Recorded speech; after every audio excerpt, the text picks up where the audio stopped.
Bienvenida a cada uno de los hermanos y en especial a aquellas personas que nos visitan por primera vez. Sean bienvenidos. Que el Señor me lo bendiga grandemente. Antes de ir a la palabra me estaba acordándome de lo que pasó en esta semana con nuestra hermana Wendy. Ya la mayoría de nosotros sabemos lo que ocurrió, ¿verdad? Nuestra hermana fue a una cita y migración le iba a poner un grillete y la tomaron presa y la van a deportar. Y estábamos orando por ella porque es muy difícil para sus hijos quedarse solo aquí en este país. Y le doy las gracias una vez más a los hermanos que en su corazón tuvieron el querer ayudar para nuestra hermana Wendy. Si es la voluntad del Señor, Él puede sacarla, Él puede librarla, pero lo dejamos en la mano de Dios. Entonces nos queda más que seguir orando, hermano. Sigamos orando los unos por los otros. Y también por el hermano Alejandro, que está pasando por unos problemitas. No pudo venir el día de hoy. La hermana Rosa, Dios me la bendiga, hermana. Qué bueno verla. Mirna, Dios te bendiga. Sí. Y no me acuerdo de los nombres, pero sí, yo a cada uno lo tengo en mis oraciones, hermano. Gracias por todo le damos a Dios. El sermón de esta mañana se llama El levita y su concubina. ¿Quién ha leído la historia de Levita? No, nunca. Sí, amén. Ok, por ahí escuché. Ahorita, ¿verdad? Es una historia triste. Pero vamos a orarle al Señor para que sea Él quien nos abra nuestro conocimiento y podamos entender esta lectura. Padre amado, gracias te doy, Señor, por esta mañana. Gracias porque tú has querido que estemos aquí, Señor. No es producto de la casualidad que nosotros venimos acá, Padre. Reconocemos que te necesitamos, Señor. Padre, si tú no estás en nuestra vida es un caos, Señor. Te pido, Dios, que nos bendigas, que nos cuide, que nos hagas caminar en obediencia en tu palabra, Señor. Te pido que tu Espíritu Santo obre en nosotros, Señor, que haga un milagro. Pero no un milagro físico, Señor, sino un milagro espiritual. Que venga, Señor, y haga una cirugía a corazón abierto para que nosotros podamos ser cambiados, Padre, de ese mundo de tinieblas, Señor, al mundo de la luz que eres tú. Señor Jesucristo, te pido que en esta mañana tú hables a través de mí, Padre, para que tu iglesia sea edificada, para que cada uno de nosotros podamos entender y podamos corregir nuestros pasos, Señor. Todavía estamos a tiempo. Perdona nuestros pecados, Padre bendito, y con un corazón limpio vamos hacia ti, Señor. Que hables a través de mí, en Cristo Jesús, amén. Vamos a estar en el libro de Jueces, capítulo 19, del 1 al 25. Y la palabra del Señor dice de la siguiente manera, hermanos. Cuando lo tengan me dicen amén. Si trajeron Biblia, ¿verdad? Bueno, porque hoy vamos a hacer varios ejercicios. Me van a ayudar a leer parte de la palabra de Dios. Dice lo siguiente: en aquellos días, cuando no había en Israel, dice, cuando no había rey en Israel, todavía no era el tiempo de los reyes. Moisés acababa de morir. Después se levantó Josué. Después de Josué se levantó Otoniel. Han leído esa historia, ¿verdad? Y su mujer se llamaba Axa. Por si alguno lo ha leído se van a acordar, pero si no, no creo que le suene el nombre. En ese tiempo Dios hablaba directamente con los profetas. Ya Moisés había muerto. Josué fue quien introdujo al pueblo israelita a la tierra prometida. ¿Se acuerdan que él oró al Señor y abrió el mar, el río Jordán? Y pasó el pueblo en seco. Pero eso no fue de las cosas más grandes. Dice que oró al Señor cuando estaban peleando en Gabaón, dice, y se detuvo el sol. ¿Se acuerdan de esa, verdad? Se detuvo el sol para que Wow. Dígame usted si Dios no escucha nuestras oraciones. Josué no es que era un hombre extraordinario, Dios lo usaba, pero él se dejaba usar. Pero todavía no habían reyes en esos días de la nación de Israel. Hubo un levita que moraba como forastero en la parte más remota del monte de Efraín, el cual había tomado para sí mujer concubina de Belén, dice allí la palabra de Dios. Y su concubina le fue infiel y se fue de él a casa de su padre, a Belén de Judá, y estuvo allá durante 4 meses. Y se levantó el marido y la siguió para hablarle amorosamente. Fue a convencerla que volviera a la casa y hacerla volver. Dice, llevaba consigo un criado y un par de asnos. Y ella le hizo entrar en la casa de su padre. Y viéndole el padre de la joven, salió a recibirle gozoso. Y le detuvo su suegro, el padre de la joven, y quedó en su casa 3 días, comiendo y bebiendo y alojándose allí. Al 4.º día, cuando se levantaron de mañana, se levantó también el levita para irse. Y el padre de la joven dijo a su yerno, conforta tu corazón con un bocado de pan y después os iréis. Y se sentaron allí ellos dos juntos y comieron y bebieron. Y el padre de la joven le dijo al varón, yo te ruego que quieras pasar aquí la noche y se alegrará tu corazón. El Señor no quería que el yerno se fuera, quería retenerlo más tiempo.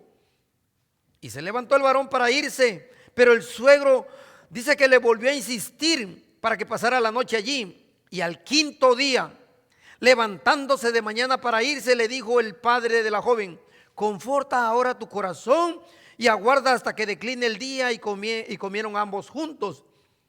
En el 9 dice que luego se levantó el varón para irse, él y su concubina y su criado. Entonces su suegro, el padre de la joven, le dijo, he aquí ya el día está declinando, está para anochecer, te ruego que pases aquí la noche.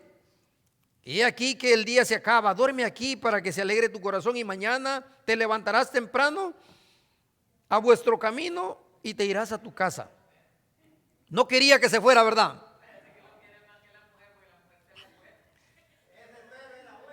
Era bueno, pero mire qué pasa. No es casualidad, hermano. En esos días era la costumbre que tú hospedaras personas en tu casa. Cuando venía alguien de fuera, usted quería, bueno, vamos a leer más adelante, le lavaban los pies como una señal, como una forma de honrarlo. Venía un familiar y uno quería que estuviera en su casa cómodo, le daba todo, comida, el mejor lugar le daba. Pero ¿sabe qué pasa ahora? Viene alguien a tu casa y te estorba, hermano. Viene aquí y, viene mi cuñado de visita.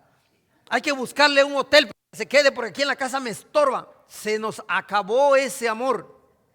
Esa compasión que había antes ya no existe.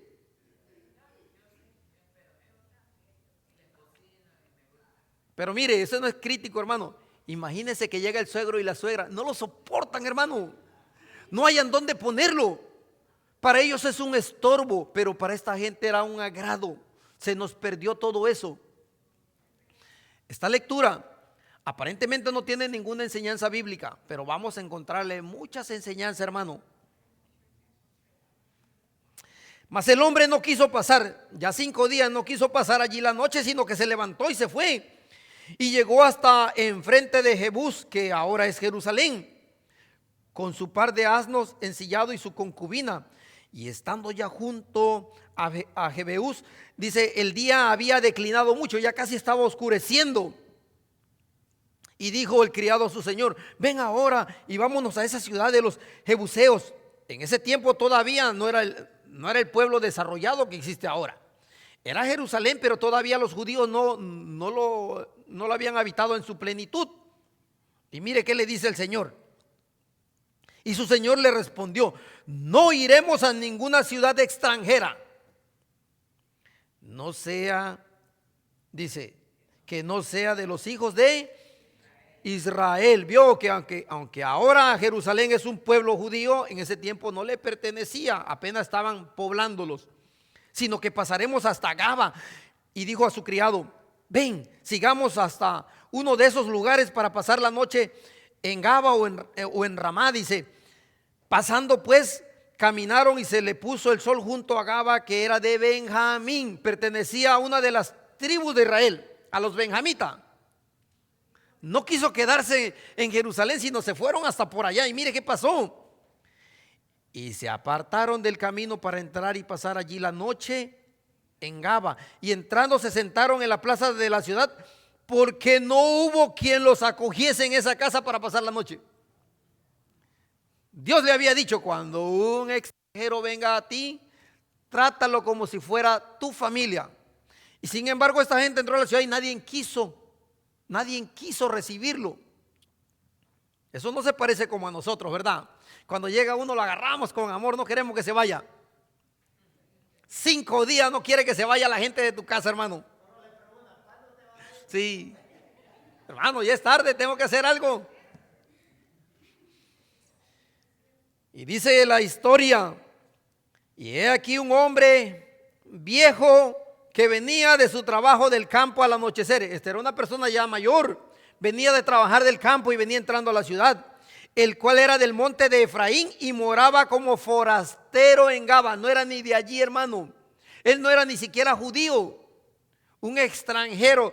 Dice que moraba como forastero, pero los moradores de aquel lugar eran hijos de Benjamín. Ahí voy a parar la historia, hermano. Sí.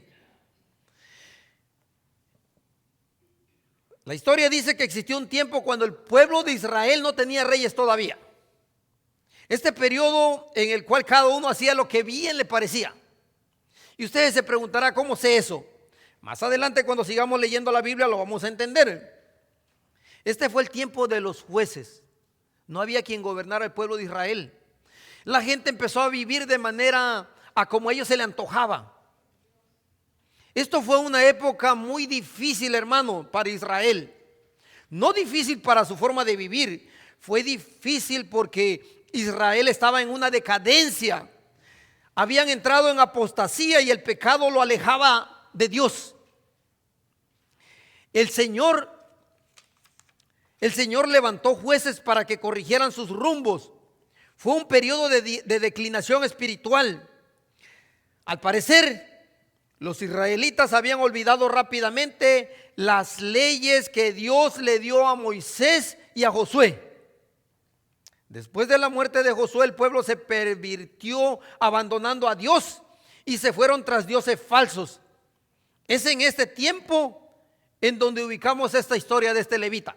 Para empezar, cuando nosotros empezamos leyendo la palabra del Señor, dice que este levita vivía en un lugar remoto. Y le voy a decir algo, un levita no podía vivir fuera de la congregación de los levitas, porque ellos estaban para servir al templo de Dios. Ellos no podían irse a vivir a otro lugar a donde a ellos se les antojaba.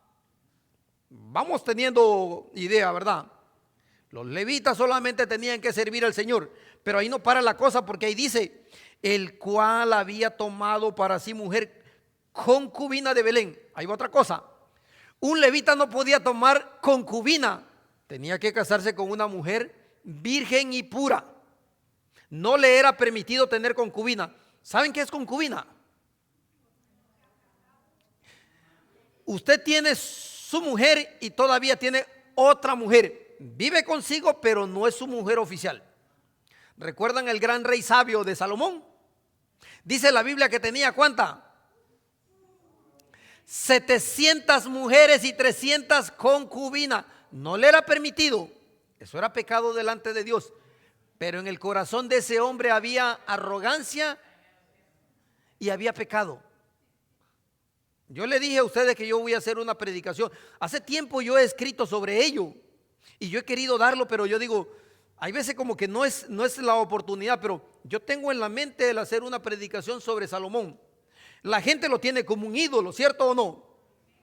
A cualquier cristiano que usted le diga, ¿sabes de Salomón? Sí, el hombre más sabio de la tierra. No, la Biblia dice que fue un hombre perverso y está en la Biblia.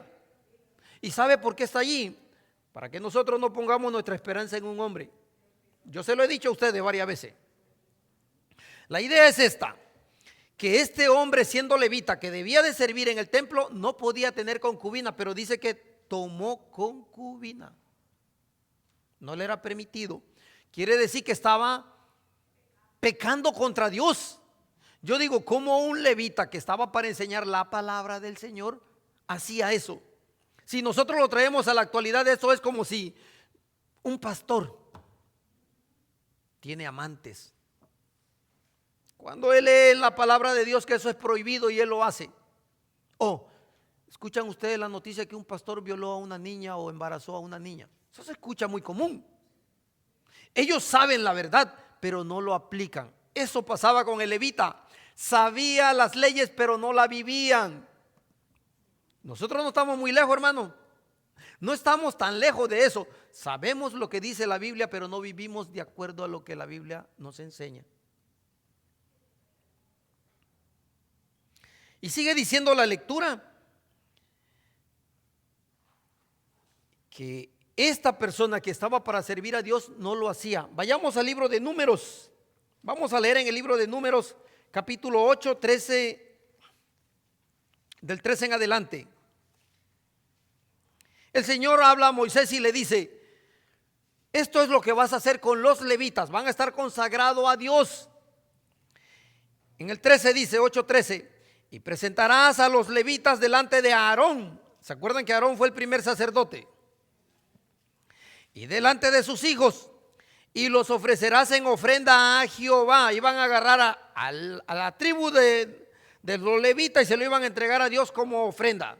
Ellos no iban a hacer algo más, iban a vivir para el Señor. De hecho, no iban a trabajar, porque ellos vivían del diezmo de las 11 tribus. Ellos no vivían del diezmo, vivían de lo que le sigue al 10, 11, porque eran 11 tribus, hermano. No le dio, ¿me entiende, verdad? No vivían de 10 partes, vivían de 11 partes porque eran 12 tribus. O sea que una no trabajaba, pero las 11 trabajaban para ellos. Así apartarás a los levitas de entre los hijos de Israel y serán míos los levitas. Eso está diciendo Dios. Después de eso vendrán los levitas a ministrar en el tabernáculo de reunión y serán purificados y los ofrecerás, dice, en ofrenda. Por si ustedes echan a volar su imaginación, los levitas no podían hacer lo que a ellos se les antojaban. Dice que iban a venir a ministrar en el templo, ahí iban a estar sirviéndole al Señor día y noche. Porque enteramente me son dedicados a mí los levitas de entre los hijos de Israel. En el lugar de todo, dice, en lugar de todos los primeros nacidos, de los primogénitos, los he tomado para mí en lugar de los primogénitos de Israel. Y ahí sigue diciendo un montón de cosas. Pero lo más interesante es que ellos no podían servir a donde se le antojaban, a donde Dios le indicaba, que era el tabernáculo. La otra cosa que notamos en la lectura, hermano, de aquí de la historia de este levita es que dice que la mujer le fue infiel. Ustedes saben que las leyes eran muy estrictas. Si alguien cometía adulterio, ¿qué hacían? La apedreaban en el momento, pero dice que esta mujer le fue infiel y se fue 4 meses. Si en el momento que una mujer era adúltera era muerta. Vio que este levita no está actuando conforme las enseñanzas. Alguien comete un pecado y usted dice, no, déjalo que siga viviendo a su modo. No le estás enseñando lo que dice la Biblia. Así hacía el levita. Porque si él hubiese sido honrado, pues, hubieran aplicado la ley y hubiera muerto esta mujer. Otra cosa que miro allí, en el verso 16, cuando seguimos leyendo la historia,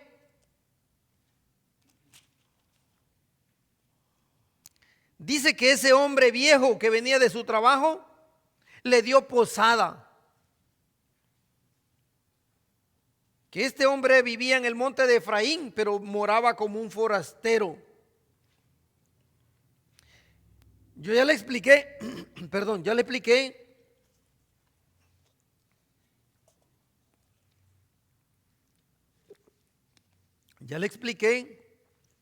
que los hijos de Israel estaban obligados a recibir a las personas extranjeras en su casa. Pero ahí no acaba el pasaje, hermano. En el 17 sigue diciendo que alzando el viejo los ojos, es decir, este señor anciano, vio a aquel caminante en la plaza de la ciudad y le dijo: ¿a dónde vas y a dónde viene? Lo encontró sentaditos en medio del pueblo. Y él le respondió: pasamos de Belén de Judá a la parte más remota del monte de Efraín, de donde yo soy. Había yo ido a Belén de Judá, mas ahora voy de regreso a mi casa, y no hay quien me reciba en casa esta noche. Y él le dice: nosotros tenemos paja y forraje para nuestros asnos, y también tenemos pan y vino para mí y para tu sierva, y para el criado que está con tu siervo. No nos hace falta nada, ¿vio? Ellos estaban resignados a pasar la noche afuera en la calle. Y él le dijo: no necesitamos nada. Y el anciano dijo: pasea contigo tu necesidad, toda quede solamente a mi cargo. Él está diciendo: todo lo que tú necesitas, yo me hago responsable, con tal de que no pases la noche allí en la plaza. Había misericordia en el corazón de este hombre, ¿verdad?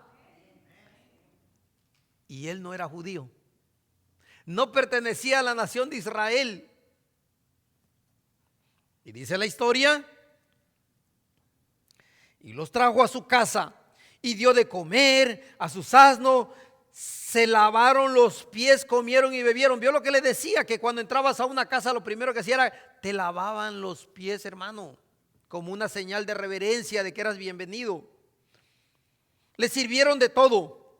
Y dice que cuando estaban gozosos, he aquí que los hombres de aquella ciudad, hombres, ¿qué dice allí? Perversos, rodearon la casa golpeando a la puerta y hablaron al anciano dueño de la casa diciendo: saca al hombre que ha entrado en tu casa para que lo conozcamos. Quiero decirle algo: esa palabra que dice ahí, conozcamos, no significa para ver quién es. Lo querían violar. Eso significa eso. O sea, querían tener relaciones sexuales con aquel hombre. Imagínense qué tan perverso era para querer tener relación con un hombre. Eran malos. Pero a ellos se le acababa de dar la ley, se le había olvidado, hermanos. Ustedes saben que esta lectura que está aquí, de olvidarse de Dios. Si nosotros, mire, si nosotros nos brincamos al capítulo 4 de Génesis, vamos a leer qué dice allí, para que tengamos idea de que no le estoy mintiendo de lo que significa esa palabra.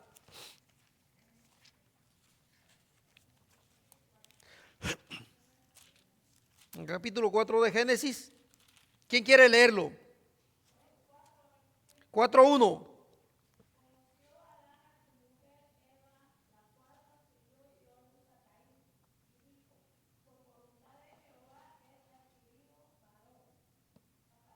No, está bien allá, hermana. Mire qué dice: conoció a Adán a su mujer. Por eso cuando aparece la palabra de conocernos, no significa verla, porque Adán y Eva ya vivían hace tiempo con Adán. Conocerla significa que tuvo relación a Adán con su mujer Eva, la cual concibió y dio a luz a Caín. ¿Vio? Cuando encuentren esa palabra en la Biblia, está mostrando eso. Pero si en ahí mismo en el 4:17 nos brincamos, mire que dice: y conoció a su mujer, la cual concebió y dio a luz a Enoc. Esa palabra conocer significa tener relaciones sexuales, para que lo entienda. La palabra del Señor no lo dice explícitamente, así abiertamente, pero eso es lo que significa. Entonces, estos hombres querían conocer a este extranjero, querían violarlo, pero la historia sigue diciendo lo siguiente: y salió a ellos el dueño de la casa y le dijo: no, hermanos míos, les ruego que no cometáis este mal, ya que este hombre ha entrado en mi casa, no hagáis esta maldad. ¿Vio de qué está hablando? Ahora sí ya entendimos. Y en el 24 dice: he aquí mi hija virgen y la concubina de él, yo se la sacaré ahora, humilladla y haced con ella como parezca, pero no hagáis a este hombre cosa tan infame.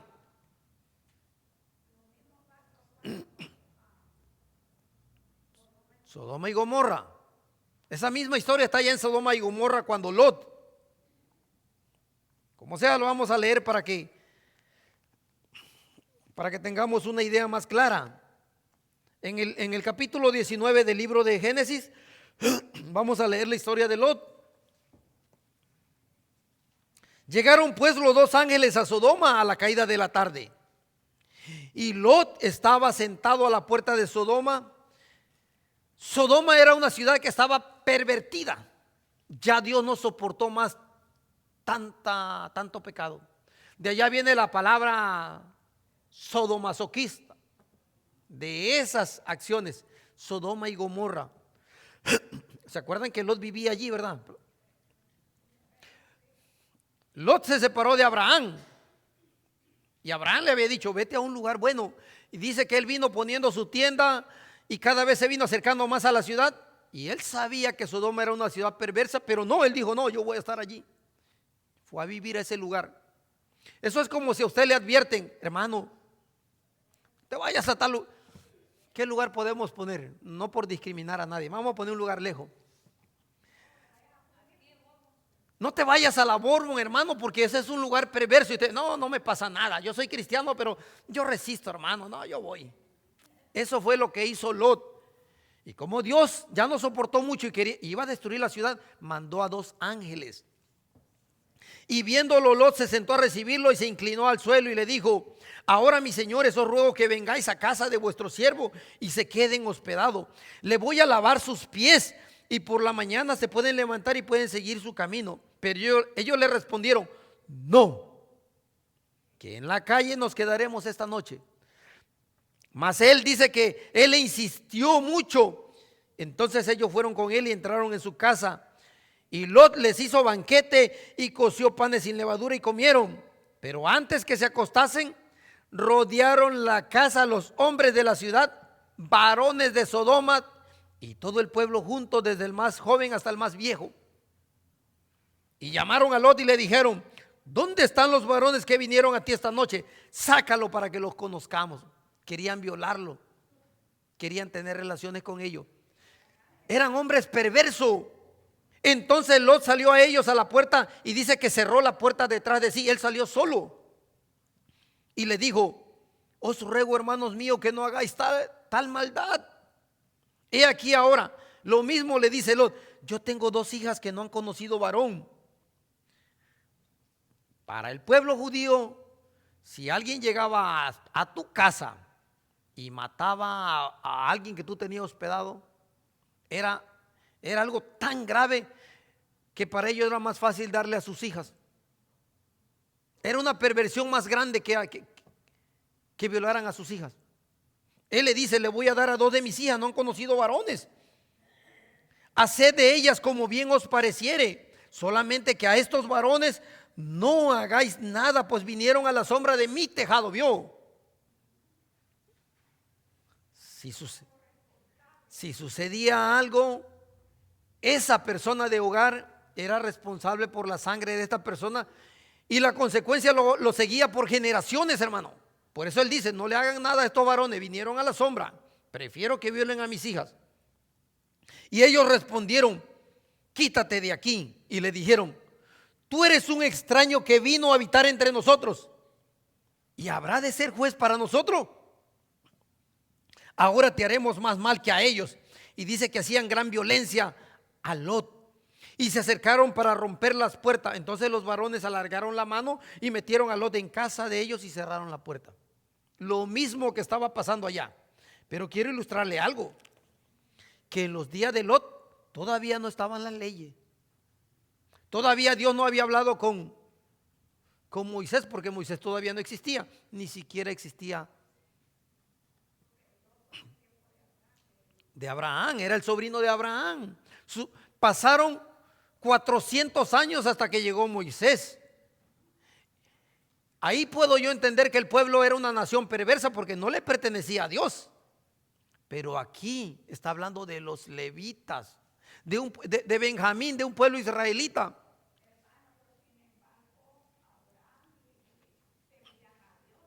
Sí, temían a Dios sin conocer la ley. ¿Cómo se explica usted que el pueblo de Israel, teniendo las leyes, no lo aplicaran? Es importante notar, hermano, que esta nación decidió ignorar todo el consejo de Dios y hacer todo lo malo que estaba en su corazón. Porque el problema que hay en el hombre es lo siguiente, hermano. El problema que tiene el ser humano en la actualidad no es conocimiento. La gente conoce. Es lo que hay en su corazón. Es lo que lo aleja de Dios. Si yo le preguntara a usted, ¿qué es tu prioridad? Usted puede decirme aquí, Dios es mi prioridad. Usted me puede decir eso. Pero si yo supiera que está en su corazón, a lo mejor no es. A lo mejor usted está ambicionando cosas. Pero usted puede gritarlo.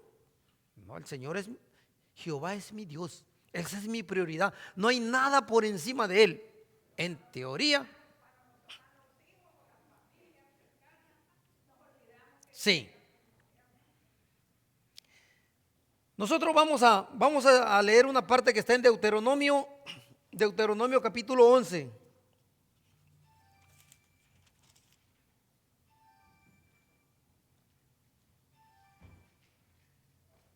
Del 8 en adelante. Quiero que notemos algo, hermano. El Señor le está hablando al pueblo israelita y le dice lo siguiente: guardad pues todos los mandamientos que yo le estoy dando el día de hoy, para que seáis fortalecidos y entréis y poseáis la tierra a la cual pasáis para tomarla. Estaban ellos a punto de entrar a la tierra prometida y el Señor le está recordando: guarden todos esos mandamientos. Pero mire cuál es lo importante. ¿Quién quiere leer el 9?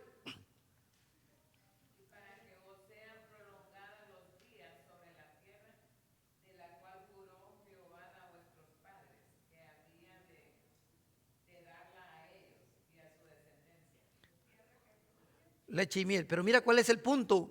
Le está diciendo el Señor: guarden estos mandamientos para que sus días se prolonguen sobre la tierra.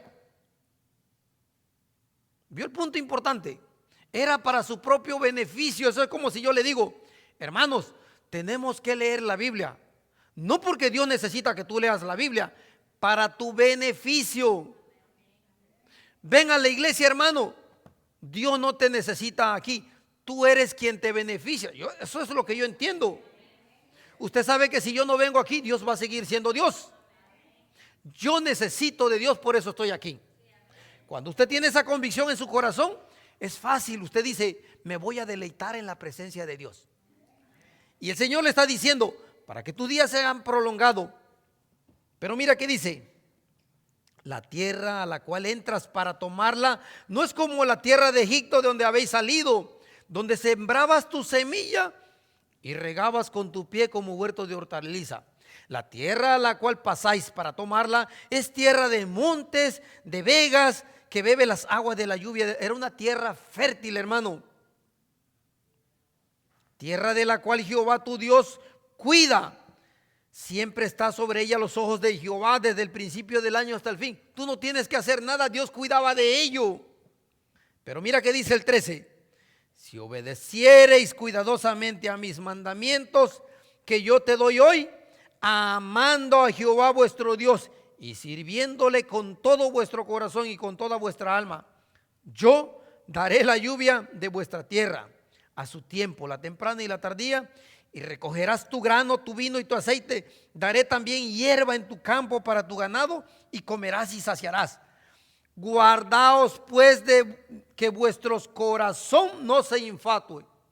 Una advertencia: ten cuidado que tu corazón no se llene de arrogancia.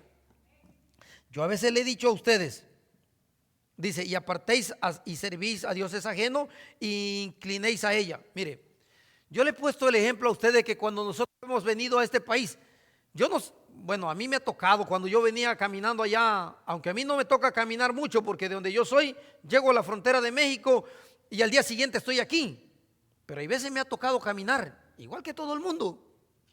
Una vez me tocó caminar 6 días. Y usted sabe que cuando uno va caminando allí, sin comida y sin agua, uno lo que dice: Señor, cuando yo llegue, si tú me das la oportunidad de ir a Estados Unidos, yo te voy a servir, Señor. ¿Cierto o no? O yo creo que solo pasó conmigo. Mundo, Señor, mire, y viene ahí, que no me pase nada, que no me agarre. Pero Señor, cuando yo llegue allá, yo te voy a hacer, mire, voy a entregar mi vida a ti, Señor.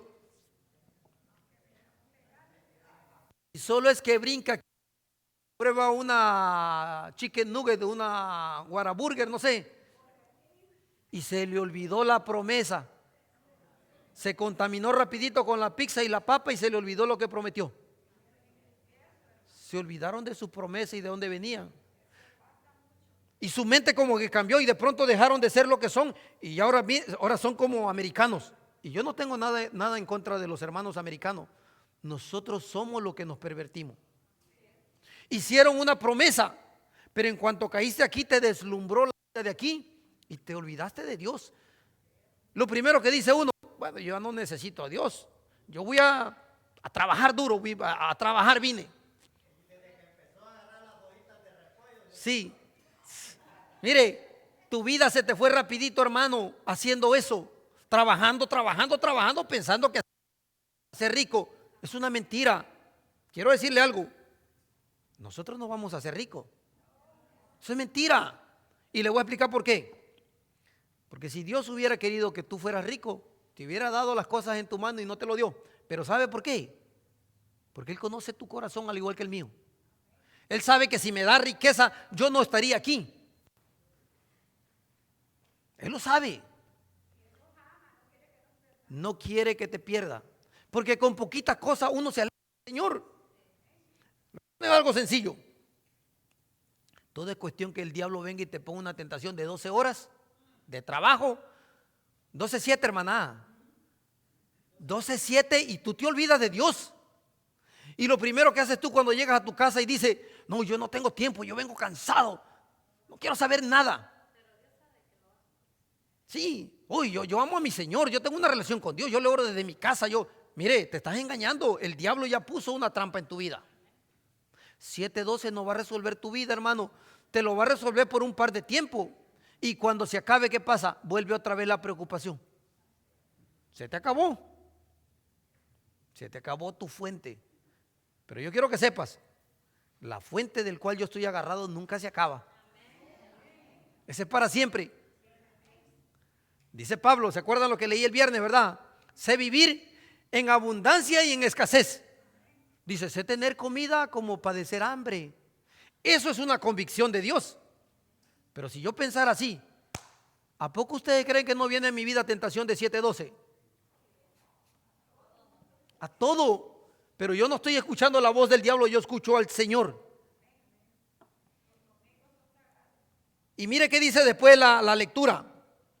Guárdense pues que vuestro corazón no se infle. La historia que le hice, ¿verdad? Que cuando venimos acá. No se aparten y vayan a servir dioses ajenos. Trabajo, dinero, casa, carro. Y se inclinen a ellos. Y se encienda el furor de Jehová sobre vosotros. Y yo cierre los cielos. Y ya no haya lluvia ni la tierra de su fruto.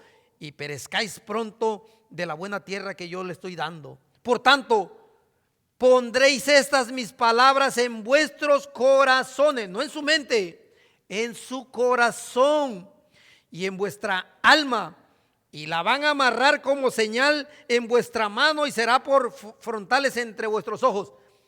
Mire, el Señor le está diciendo, pónganlo en su corazón, en su alma, en su mano, y todavía lo van a poner en la puerta de entrada de su casa. Los mandamientos, para que no se le olvide. Y las enseñaréis a vuestros hijos. Cuando usted en su casa le ha abierto la Biblia a sus hijos y le dice, mira hijo, ve, esto es palabra de Dios y yo quiero que tú escudriñes. Dice que lo iban a tener en la puerta de entrada.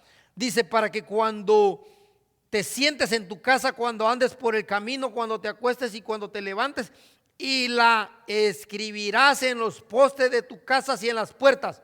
¿Para qué? ¿Quién quiere leer el 21? El 21.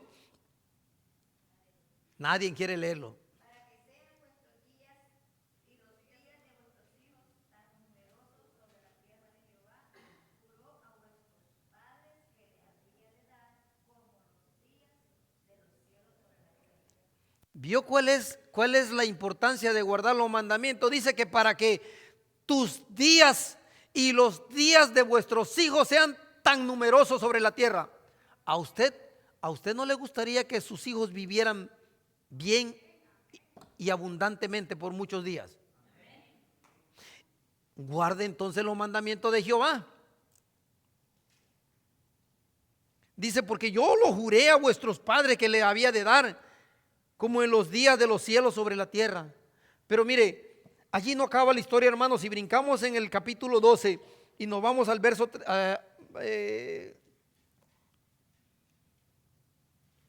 le dice el Señor la advertencia todavía en el 29 del 12.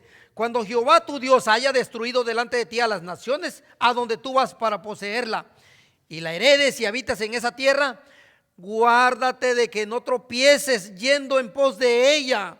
Después que sean destruidas delante de ti, no preguntes acerca de sus dioses. Y lo primero que hacemos nosotros cuando caemos aquí, vamos corriendo sobre lo que ellos ofrecen.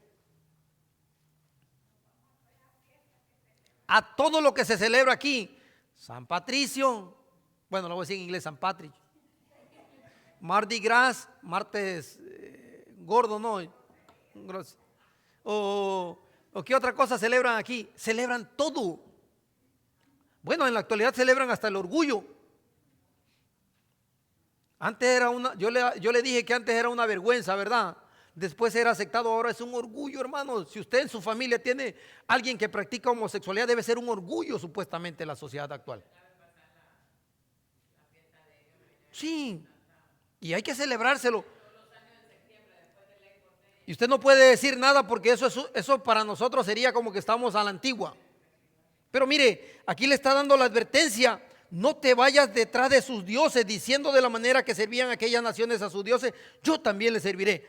No harás así a Jehová tu Dios, porque todas estas cosas abominables que Jehová aborrece, hicieron ellos a sus dioses.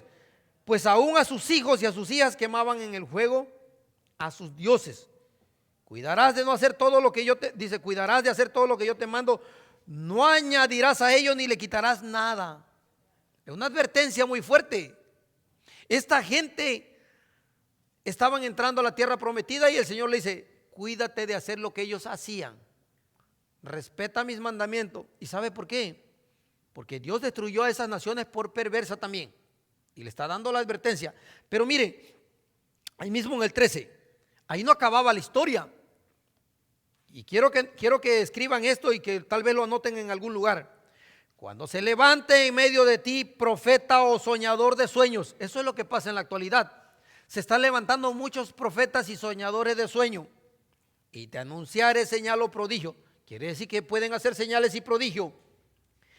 Y si se cumpliere la señal o el prodigio que él anunció diciendo: vamos en pos de dioses ajenos que no conociste y sirvámosles. ¿Sabe qué dice allí?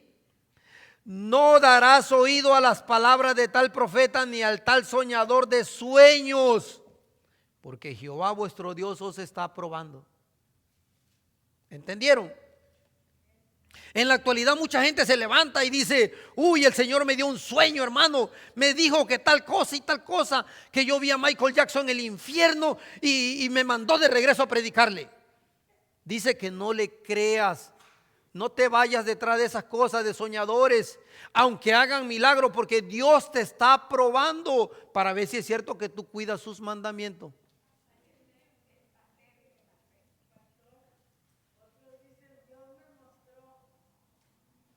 Están blasfemando en contra de Dios. Mira que termina de decir ese versículo: para saber si amas a Jehová vuestro Dios con todo vuestro corazón y con toda vuestra alma. Wow, ese es el principio.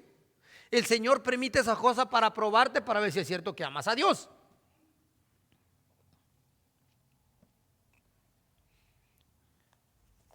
Advertencia que Dios le dio al pueblo, y ni aún así se pervirtieron, hermano. Y la lectura dice que más adelante, cuando ya amanecía, en el libro de Jueces, en la lectura principal,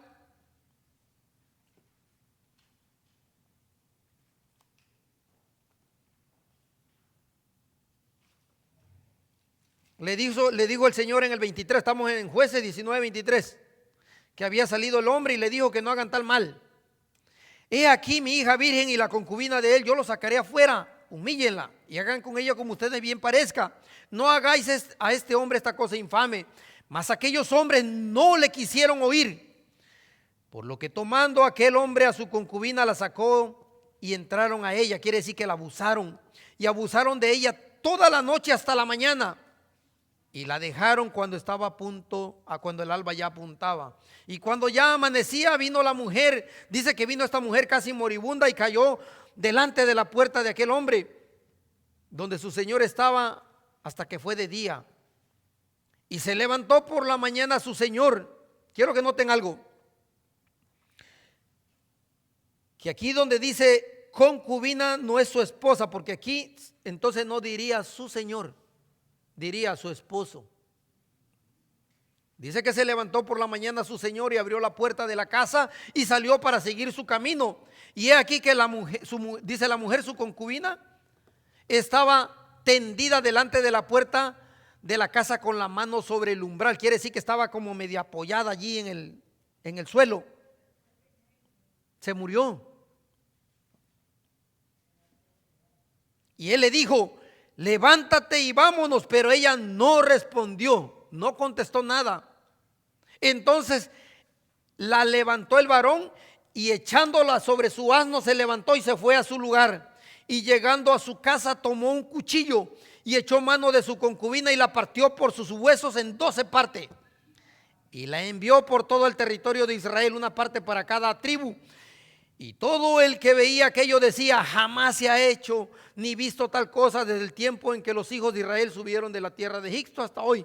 Considerad esto, tomad consejo y hablad. Una historia cruel, una historia perversa, hermano.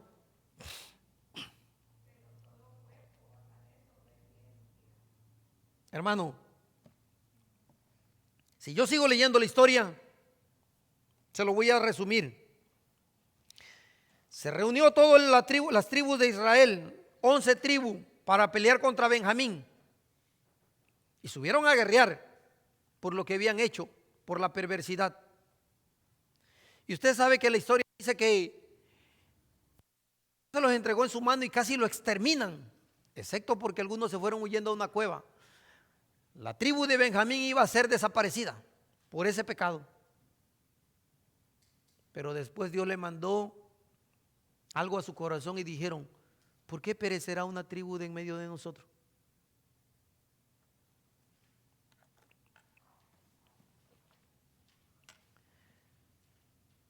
En este pasaje, hermano,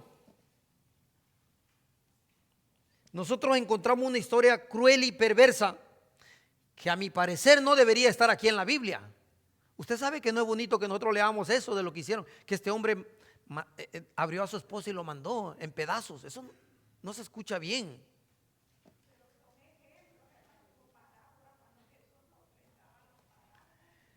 Entonces, nosotros entendemos que el Espíritu de Dios lo inspiró para que podamos entender que nuestra vida sin la dirección de Dios se convierte en un caos, hermano. Para eso le escribió.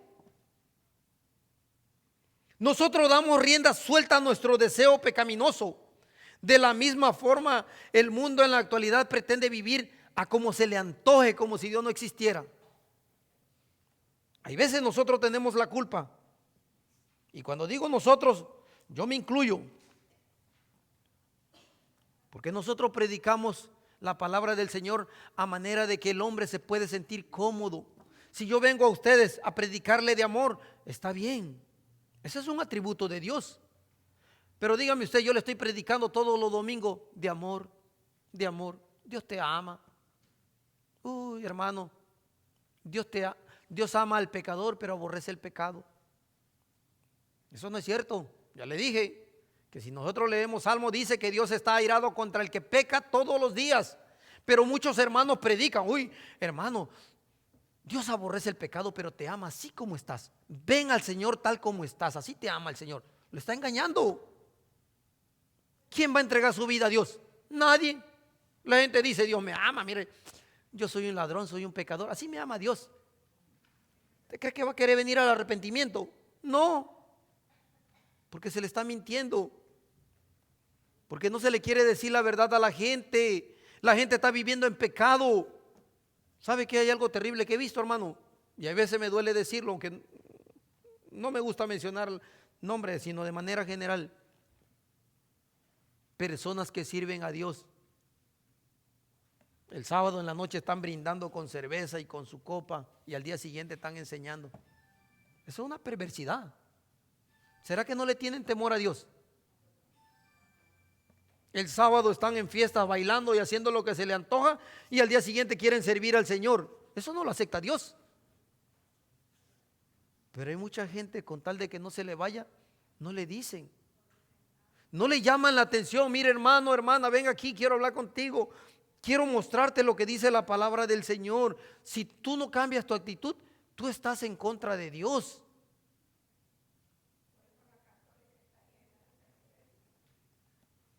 Vamos a leer lo que dice primera carta de los Corintios capítulo 6, del 9 en adelante. Y esto es para nosotros lo que decimos ser cristiano, hermano. Primera de Corintios capítulo 6, del 9 en adelante. ¿No sabéis que los injustos no heredarán el reino de Dios? Los injustos. No erréis. ¿Sabe qué quiere decir ahí cuando dice no erréis? En el idioma catracho sería no te equivoques. Así con acento, ¿verdad? No te equivoques. Ni los fornicarios. ¿Quiénes son los fornicarios? Ni los fornicarios, ni los idólatras. ¿Sabe quiénes son idólatras? Todo lo que no están adorando a Dios, están adorando su casa, su carro, su trabajo, su familia, sus hijos, no sé. Todo el que está fuera de Dios es un idólatra. Ni los adúlteros. Habló de fornicario, ahorita adúltero, como que son la misma cosa, pero no. Ni los adúlteros, ni los... ¿Quiénes son afeminados? Los que se comportan como mujercita siendo hombre, ¿verdad? Ni los afeminados, ni los que se echan con varones, los que practican la homosexualidad. Ni los ladrones, ni los ávaros, ni los borrachos.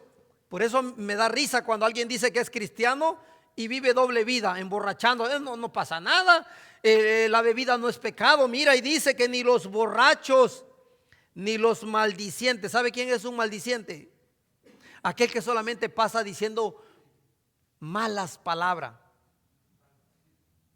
que no ha querido cambiar su vida a Dios. Ni los maldicientes ni los estafadores se heredarán el reino de los cielos. Hermano, tenga cuidado, porque si usted está en esta lista, no va a entrar. Tenga cuidado, porque eso es palabra de Dios. Me toca a mí decírselo y corregir mi rumbo. Pero dice la Biblia, esto erais algunos, mas ya habéis sido lavados. Quiere decir que nosotros antes éramos así, ahora ya somos diferentes, fuimos lavados. Pero no solamente fuimos lavados, fuimos santificados. Pero no solamente fuimos santificados, sino también somos justificados en el nombre del Señor Jesús y por el Espíritu de nuestro Dios. Wow. Yo espero que usted haya sido cambiado, hermano. No solo lavado, no solo santificado, sino también justificado. Cuando yo le digo a ustedes de que hay muchas personas que han torcido la Biblia, pregunto, si alguien aceptó a Cristo y se bautizó y no está viviendo conforme a esto, ¿usted cree que va a ser salvo? Contéstese. ¿Cierto o no? Así que no se engañe, hermano, porque aquel que fue, mire, aquel que aceptó a Cristo fue lavado, fue santificado. Alguien que está santificado no anda viviendo en el mundo. Y fue justificado para Dios, no anda haciendo lo que el mundo le dicta. Tengamos cuidado cuando leemos esto. Nosotros lo leemos así como deprisa, como no queriendo encontrar las exhortaciones para nosotros. Es una verdadera tragedia, hermano, la narración de este pasaje. Así también para nosotros, los que vivimos en el tiempo actual. Quien está fuera de Dios es una verdadera tragedia su vida. Su destino final es una tragedia terrible, hermano. Aquella persona que no conoce a Dios. A este levita le tocó vivir una situación muy difícil. No porque él era ignorante, recuerden que él tenía la ley, sino por haber despreciado las verdades de Dios. Es decir, no quiso someterse a sus leyes. Nosotros en la actualidad somos así. Solo por no querer seguir al Señor, nos vamos al mundo a hacer lo que se nos antoje, por no quererle hacerle caso a los mandamientos de Dios. Así que no es por ignorancia. En este tiempo yo le puedo apostar lo que sea, hermano, que no hay nadie que me pueda decir a mí que no conoce de Dios. No hay nadie que me diga, a mí nunca me han hablado de Dios, o que yo no he escuchado sobre Él, sobre el sacrificio que Jesús hizo para salvación. Yo podría decir que incluso la mayoría han sido parte de alguna iglesia. Si yo hiciera una encuesta, porque, el día antier, yo estuve rellenando una encuesta que me mandó el seminario de Zen Network, y ahí me preguntaba, de la gente que tú conoces, de los que se están reuniendo en tu iglesia, ¿cuántos no conocían al Señor? Por lo regular la mayoría ha estado en una iglesia, porque eso me preguntaban. ¿Alguien ya conocía al Señor o viene de otra iglesia? Sí, es la verdad. La mayoría vienen de otras iglesias. O sea, muy pocos no conocían al Señor, pero la mayoría sí. Y está en las redes sociales y en la televisión, los cristianos. Así que, solo por eso, solo porque todo el mundo sabe que existe un Dios, solo porque todo el mundo ha tenido una Biblia en su mano y ha escuchado de Jesús, quedan excluidos de su ignorancia. El día en que Cristo lo llame a juicio, no van a decir, Señor, yo nunca escuché de ti. No va a ser válido esa excusa. Están excluidos. No son ignorantes, son personas que toman decisiones pensando en su deleite, en su corazón. Y ellos, por decisión personal, han rechazado al Dios, al único Dios verdadero, y a Jesús nuestro Salvador. Usted sabe que en el capítulo 10 de Hebreos, un versículo muy sonado, verso 26, hablando a la iglesia, dice lo siguiente: si nosotros pecamos voluntariamente después de haber recibido el conocimiento de la verdad, es decir, tú ya conociste al Señor, tú lo aceptaste, tú ya te bautizaste y ya recibiste esta enseñanza, hermano, pero tú decides pecar voluntariamente, ya no queda más sacrificio por tus pecados, sino sino una horrenda expectación de juicio y de hervor de fuego que ha de devorar a los adversarios. Porque el que viola la ley de Moisés, por el testimonio de 2 o de 3 testigos, muere irremisiblemente. ¿Cuánto mayor castigo creen ustedes que merece al que pisoteare el nombre del Hijo de Dios y tuviere por inmunda la sangre del pacto en el cual fue santificado e hiciere afrenta al Espíritu de gracia? Por si ustedes no entienden este versículo, se lo voy a deletrear fácilmente, hermano. Aquella persona que dijo respecto a Cristo y lo tiene como si no tuviera gran importancia, ¿sabe qué dice allí? Que si por el testimonio de los judíos morían, ¿qué cree que va a pasar con esta persona? Que está rechazando a Dios a conciencia y le dio la espalda y está teniendo la sangre. Mire, la sangre que derramó Jesús es lo único que limpia al mundo de pecado. ¿Usted sabe qué valor tiene eso? ¿Usted sabe que si eso se pudiera comprar con dinero, Dios hubiera tenido la necesidad de mandar a Jesús? No. Pero como no había, lo único que podía satisfacer la justicia de Dios es que muriera un inocente. Y no había forma. Había pasado muchos años, generación tras generación, y no había forma de redimir a la tierra. Mandó a su Hijo. Y por eso la Biblia dice que solo su sangre nos limpia de pecado y nos da redención. Pero no solo redención, nos regala vida eterna y nos santifica, hermanos. Por eso le digo que la sangre de Cristo no tiene precio. Y cuando alguien dice, no, que la sangre de Cristo tiene poder, lo agarra como un amuleto. Y si es cierto, la sangre de Cristo tiene poder, pero no para hacer tus deseos. La sangre de Cristo tiene poder para perdón de pecado a aquel que cree en Él. Solo para el que cree. Ese versículo muy famoso que todo el mundo se lo sabe de memoria, Juan 3:16, dice que solo aquel que cree tiene vida eterna. No es para todo el mundo. Solo el que cree. Y hay veces como que a la gente se le olvida eso y ellos dicen, sí, dice para el que cree, pero yo voy a vivir a mi modo. Al final de los días, Dios me va a salvar. Está engañado, está muerto, va derechito al infierno y es una tristeza que no se le puede abrir los ojos a pesar de que tú le hables de la Biblia, hermano, pero quieren seguir viviendo a su modo. Si nosotros vamos a la lectura anterior, estas personas lo que cometieron el pecado no fue todo el pueblo, fueron algunos varones. Y yo me preguntaba, ¿por qué entonces esta gente no agarró a esos que cometieron ese delito y lo hubieran juzgado? Pero no quisieron. Hubiera sido más fácil castigar a ese grupo de personas que a toda la tribu. No que todo el mundo pereciera. Pero ¿sabe qué pasa? El problema que hay es lo siguiente, hermano. Cuando los hermanos israelitas subieron a hablar con ellos, ellos se rebelaron, dijeron, contra nosotros viene. Eso dice la historia.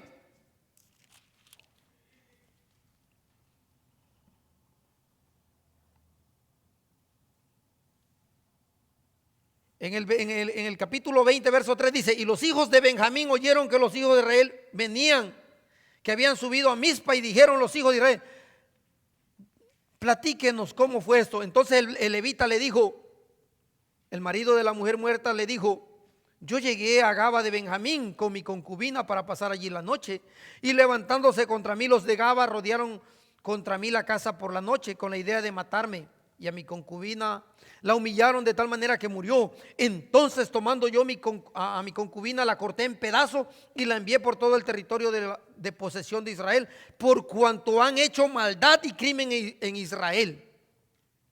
Y aquí todos vosotros sois hijos de Israel, dad aquí vuestro parecer y consejo. Pero cuando dice que ellos subieron contra los de Benjamín, se unieron como un solo pueblo para pelear con Israel. Los ancianos que conocían la ley hubieran juzgado. Ahora, eso pasa con nosotros también, hermano. Ustedes saben que nosotros nos dejamos arrastrar por pecados ajenos. Y hablaron mal de la hermana Silvia y yo también quiero ser parte de ese problema. Que la hermana Silvia tuvo una discusión con otra persona allá. Yo también le agarro coraje, como si fuera conmigo. Cuando mi deber es aconsejarla, hermana, usted no ande peleando con nadie, muéstrele amor. Pero ves, hay veces toda la iglesia agarra coraje. Trataron mal al hermano Jaciel. No le vamos a hablar a esa gente. Eso fue lo que hicieron ellos. Se metieron en problemas ajenos. Y eso pasa con nosotros en la actualidad, hermano. Nosotros nos dejamos arrastrar por el pecado que nos rodea. Y participamos en las decisiones sin darnos cuenta que vamos camino a la destrucción. Imaginémonos, a usted lo invitan a una fiesta. Yo a veces hablo de fiesta. Me gustaría buscar otro ejemplo, pero no se me viene algo más rápido a la cabeza. Nos invitan a una fiesta. Y siempre yo le digo, vemos que hay 2 o 3 personas que están allí celebrando un poquito ya medio alegre, con copas y con cerveza y con su música. Y en vez de que nosotros nos quedemos neutral, ¿qué le he dicho a ustedes que hace la gente? Empieza a bailar, empieza a tomar, empieza a decir las mismas palabras que ellos dicen, empiezan a contar sus mismos chistes como si tuviera gran gracia. Y dicen que es cristiano, haciendo lo mismo. Yo me pregunto, ¿no debería de ser al revés? ¿No debería de ser que nosotros como cristianos tenemos que atraer a esa gente perdida a Cristo? Y no al revés, que a nosotros nos arrastran al mundo. Así somos. Porque yo miro eso, hermano. Se supone que donde tú vas eres luz, y cuando tú llegas deben de decir: wow, mira, aquí está el hermano Jaciel, un verdadero hombre de Dios. Se supone que yo tengo que compartirle a ellos la enseñanza y no dejarme arrastrar por lo que ellos hacen. Muchas veces yo le he dicho que es fácil arrastrar a la gente de la iglesia al mundo que del mundo a la iglesia. Yo se lo he dicho. ¿Por qué? Porque el diablo no duerme. El diablo no quiere que la gente esté aquí. Pero ya depende de nosotros, hermano. Yo me acuerdo los primeros días aquí en la iglesia, había una efervescencia que la gente no cabía. Pero poco a poco el Señor lo va pasando como en un colador, y solamente se van quedando los que realmente le aman. El resto de la gente, ¿dónde está? Están distraídos en el mundo. El diablo los atrapó. Y yo estoy orando por ellos, porque mi deseo es que todo el mundo sea salvo, hermano. Nosotros debemos de ser ejemplo para el mundo como verdaderos hijos de Dios. Y yo he escuchado comentarios cuando alguien dice: fulanito de tal, ese no es cristiano. ¿Cómo la gente del mundo lo reconoce? Por sus acciones. Porque en cuanto Mauro no está allí, se sale de control todo, hermano. Posiblemente usted podrá preguntarse: ¿y este pasaje que leímos, en qué me sirve a mí? ¿Para qué esa enseñanza? ¿Se acuerda que leímos en la primera carta de Corintios? Vamos a regresar allí al capítulo 10. Del 11 en adelante. Y estas cosas les acontecieron como ejemplo, y están escritas para amonestarnos. ¿A quién? A nosotros, a quienes han alcanzado los fines de los siglos. Así que el que piensa está firme, mire que no caiga. Todas estas historias fueron escritas para nosotros, hermanos, para que no caigamos en lo mismo. Así que ten cuidado cómo caminas. Si tú crees que estás firme en el Señor, pídele que Él te siga sosteniendo. Tenemos que vivir nuestra vida en obediencia, hermano, y rendida a nuestro Dios y Padre Celestial, no sirviendo a los deseos de la carne, sino viviendo en el Espíritu Santo, para aquel que nos libró de la condenación eterna. Romanos, ya vamos a cerrar, este es el último versículo que le leo. Romanos capítulo 6, 12 al 14 dice lo siguiente, hermano: no reine. ¿Sabe qué significa eso? No reine pues el pecado en vuestro cuerpo mortal. Cuando algo reina en su corazón, es quien lo domina. Tú te debes obediencia a tu rey. Entonces quien reina tu corazón es quien te controla. No reine pues el pecado en vuestro cuerpo mortal, de modo que lo obedezcáis en sus concupiscencias. Ni tampoco presentéis vuestros miembros al pecado como instrumento de iniquidad, sino presentaos vosotros mismos a Dios como vivos de entre los muertos, y vuestros miembros a Dios como instrumento de justicia. Se lo voy a resumir. Tu cuerpo debe ser un instrumento para adorar a Dios, no para servir al pecado. Porque el pecado no se enseñoreará de vosotros, pues no estáis bajo la ley, sino bajo la gracia. Este versículo lo han torcido también. Cualquier cristiano reclama ser hijo de Dios y dice: es que nosotros no estamos bajo la ley, estamos bajo la gracia. No es para eso que se escribió. Está diciendo que tú ya no puedes pecar porque el pecado ya no te gobierna. Como ya no te gobierna, tú ya no estás bajo la ley, sino bajo la gracia. ¿Me entendieron? No es para que tú le des rienda suelta a tu vida como cristiano. Es para que entiendas que el pecado ya no te gobierna. Por eso es que ya no estás bajo la ley. Ahora estás bajo la gracia de Dios, porque es Jesús quien te gobierna. El día que tú rendiste tu vida a Cristo, ¿qué le dijiste? Hoy te acepto como mi Señor y Salvador. Hoy rindo mi vida a ti, Señor. Haz conmigo lo que tú quieras, ¿cierto o no? Así que ¿quién es que te gobierna? Tu Señor. Tú ya no te mandas. Y ahí dice que para la gloria del Dios y Padre nuestro Señor Jesucristo, para eso es, para que vivas apegado a Él todos los días de tu vida. Amén. Padre amado, gracias te doy por esta lectura, Señor. Hemos entendido que nosotros, lo que vivimos bajo tu gracia, Señor, ya no servimos al pecado. Nuestro cuerpo ya no está al servicio del pecado, sino a tu servicio, Señor. Gracias por esta enseñanza. Gracias porque a través de ella nos ilustras que todo lo que se escribió es para nuestro provecho, Señor. Es como una advertencia para que no nos alejemos de ti. No seamos como este levita, Dios, que se alejó de tu ley. Tu palabra dice en Juan 15 que separados de ti nada podéis hacer. Y está demostrado que todo aquel que vive lejos de ti, Señor, vive una vida miserable. Posiblemente puede tener cosas materiales, pero es una vida vacía, Señor.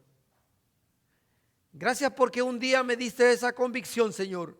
Estaba yo engañado y perdido en este mundo, Padre, pensando alcanzar todo lo que el mundo me ofrecía, pero estaba muerto, Padre. Te agradezco de corazón porque un día vino tu palabra a mi vida y me hiciste nacer como un hijo tuyo, Señor. Y hoy reclamo que soy tu hijo, Señor, para la honra y gloria del Padre. Señor, si en esta mañana hay alguien aquí que no conoce de ti, Señor, o que un día dijo haber aceptado, Señor, dijo que se rendía a ti por emoción, pero no lo hizo pensando, Señor, pensando que estaba pecando contra ti. Señor, si hay alguien en esta mañana que ha entendido que este pasaje ha tocado a su vida y le ha dado una enseñanza, Señor, que no son mis palabras, sino que eres tú hablando, Padre, para edificación de tu iglesia. Si hay alguien aquí que no te conoce y hoy entendió que ese mensaje tocó a su corazón y hoy quiere rendirle su vida a ti, Señor, si hay alguien aquí que levante su mano, Padre, que levante su mano para que vengan arrepentimiento hacia ti, porque solo tú das perdón, Señor, nadie más. Solo en ti hay vida eterna, fuera de ti estamos muertos. Si hay alguien aquí que nunca ha aceptado a Cristo y hoy quiere entregarle su vida, levanta tu mano, no tengas pena. Levanta tu mano para que oremos juntos y le pidamos perdón al Señor. Todo mundo necesita venir a Cristo. Dice el Señor que el que viene a Él nunca le echa fuera. Y nadie va a llegar al cielo si no pasa por ese filtro. El Señor dijo: yo soy el camino, la verdad y la vida. Nadie viene al Padre si no es por mí. Y yo deseo de corazón que si tú no conoces a Cristo, ten el valor. Levanta tu mano y entrégale tu vida al Señor. Y vas a ver que de este lado de la eternidad todo es más bonito, hermano. De este lado. Todavía no hemos llegado al cielo, pero nosotros estamos experimentando el amor y la paz que solo Cristo ofrece, hermano. Si es así, no tengas pena. Levanta tu mano y juntos oremos al Señor. Un día yo también me rendí al Señor y no me arrepiento. Desde entonces Dios ha hecho que yo camine en obediencia hacia Él. He predicado la palabra del Señor como el Señor me lo ha demandado. En el día del juicio, el Señor va a decir que soy inocente por si hay alguien que no se quiso arrepentir. Padre, te pido, Señor, que bendigas a cada uno de mis hermanos, Señor. Que cuide de sus pasos, Señor. Que lo llenes de abundancia de las cosas que tú has provisto, Señor. Cuida de nuestros hijos, Padre. Cuida de nuestra familia donde quiera que vayan. Señor, sabemos que tu voluntad siempre se va a cumplir. Solo nos resta orar por los hermanos, Dios. Consuela nuestros corazones, llénanos de paz. Y que en el resto de la semana, Señor, que viene, estamos confiamos que tú vas a estar con nosotros, mi Señor, porque nunca nos has abandonado y nunca nos ha faltado nada. Hemos orado en el nombre del Padre, del Hijo y del Espíritu Santo. Amén y amén.